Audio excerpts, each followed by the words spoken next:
क्या कर रही हो यहाँ? अब तक कमरे में क्यों नहीं गई? कमरे में जाओ अपने। जो आपका हुक्म सर।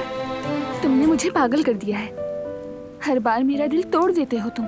हमेशा तुम्हारा दिल तोड़ देता हूँ, बस मैं मजबूर हूँ। डील कैंसिल तुम्हारे साथ, और कभी काम नहीं करेंगे तुम्हारे जैसे फ्रॉड लोगों के साथ। समझ गए तुम? मैं तुम्हें हरगिज इस डील को कैंसिल नहीं करने दूंगा। इजाजत नहीं मांग रहा। तुम्हें अपने फैसलों पर पछताना पड़ेगा बारान काराबे। पीछे हटो, हाथ मत लगाओ मुझे। छोड़ो, क्या कर रही हो ये? छोड़ो मुझे। कौन हो तुम लोग? छोड़ो इन्हें। वो दुल्हन मैडम को ले गए। कुछ लोग आए थे, वो उन्हें ले गए। मैं नहीं रोक सकी।